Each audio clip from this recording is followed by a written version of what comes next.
할렐루야. 오늘은 우리가 원래 읽던 책이 음악 묵상이기 때문에 다른 책을 읽으면서 같이 은혜를 나누고 싶습니다. 오늘 제가 읽는 책은 월터 브루그만과 함께하는 대림절 묵상집 새로움이 오시는 길이란 책의 첫 번째 부분입니다. 제목은 새로움이 찾아옵니다. 백성들이 바라고 기다림으로 모든 사람들이 요한을 혹 그리스도신가 심중에 생각하니 요한이 모든 사람에게 대답하여 이르되 나는 물론 너희에게 세례를 베풀거니와 나보다 능력이 많으신 이가 오시나니 나는 그의 신발끈을 풀기도 감당하지 못하겠노라. 그는 성령과 불로 너희에게 세례를 베푸실 것이요. 누가복음 3장 15절로 16절의 말씀입니다. 오늘 본문인 누가복음에서는 세례 요한이 급작스레 등장합니다. 올해 대림절에는 세례 요한이 불현듯 떠오릅니다. 예수님의 때가 아직 이르지 않았습니다. 우리는 준비하는 시기를 보내고 있습니다. 분주하게 돌아다니며 떠들썩하게 즐기느라 피곤한 일상은 딱히 준비하는 시기라고 하기 어렵습니다. 준비하는 시기는 질문하고 생각하며 묵상하고 다시 결심하면서 묵은 때를 벗겨내는 시간입니다. 그는 성령과 불로 너희에게 세례를 베푸실 것이요. 저뿐 아니라 여러분 교회도 이 말씀은 이상하게 들릴 거라 생각합니다. 비교적 풍족하고 교양 있는 우리는 이런 식의 말을 달가워하지 않고 이런 식으로 말하지도 않습니다. 사실 성령으로 베푸는 세례는 은사주의적 행위를 의미하지 않습니다. 그보다는 우리의 모든 것을 감싸 안을 수 있는 에너지가 넘치는 영이 우리를 찾아와 그 힘으로 우리가 미처 순종하지 못하던 일에 순종하게 하고 우리가 생각지도 못했던 하나님 나라의 일을 하게 하고 우리를 움츠러들게 하던 관계를 회복하는 것을 의미합니다. 대림절 새로움이 찾아오고 있습니다. 우리의 상상을 뛰어넘는 일이 우리 안에 우리를 통해 우리 너머로 일어날 것입니다. 그런데 오늘 본문의 세례 요한은 그 새로움이 아닙니다.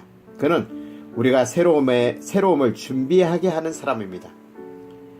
만약 당신이 우리에게 새로운 삶을 주시는 하나님의 능력에 흠뻑 빠져들기 원한다면 반드시 세례 요한의 말을 따라야 합니다. 옷 두 벌 있는 자는 옷 없는 자에게 나눠줄 것이요. 이웃을 배려하며 재정을 사용하고 사람에게서 강탈하지 말며. 이런 행동이 하나님의 새로움을 준비하는 방법이라고 누가 생각이나 했을까요?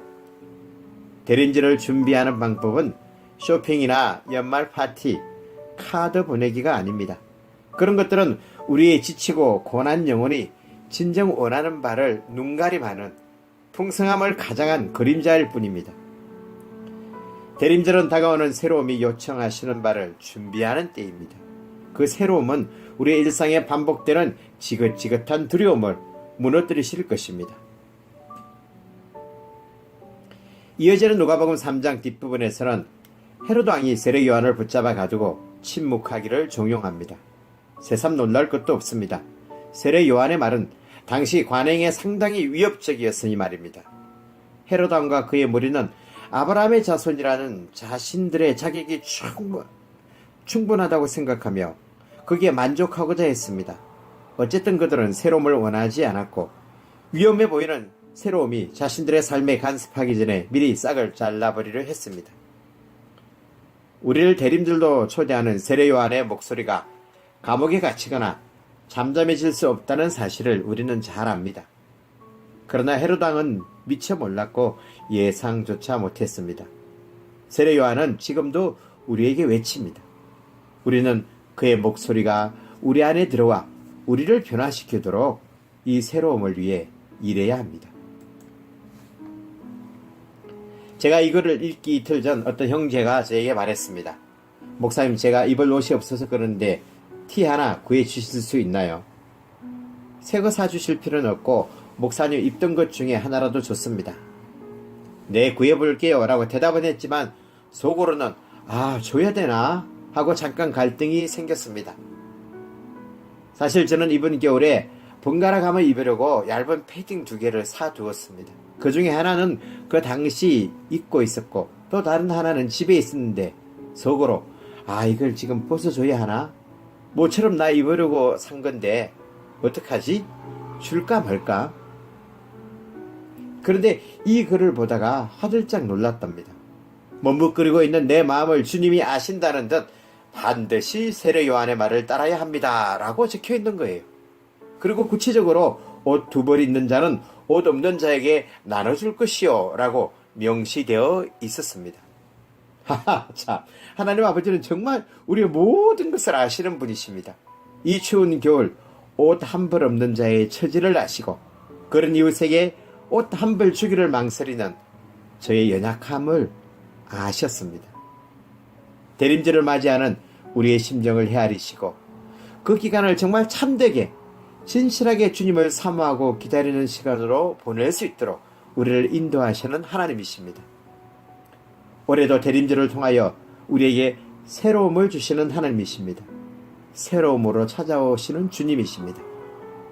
우리 모두 예수님을 맞을 준비를 해야 되겠습니다. 저처럼 여러분에게도 주님이 요구하시는 것이 있다면 망설이지 말고 실행하시기를 바랍니다. 어쩌면 그 일은 해도 되고 안 해도 되는 일이 아니라 반드시 해야 하는 일인지도 모릅니다. 그 일을 행할 때 우리의 상상을 뛰어넘는 새로움이 찾아올 줄 믿습니다. 기도하겠습니다. 살아계신 하나님, 대림절 기간에 성령으로 찾아오셔서 우리로 하여금 지금까지 하지 못했던 일을 하게 하시고 우리가 생각지도 못했던 하나님 나라의 일을 하게 하시며 우리를 움츠러들게 하던 관계를 위해 일하게 하소서. 우리에게 새로움으로 찾아오셔서 우리의 상상력을 뛰어넘어 우리 안에 일하시고 우리를 통해 일하시고 우리 너머로 일하소서. 아멘.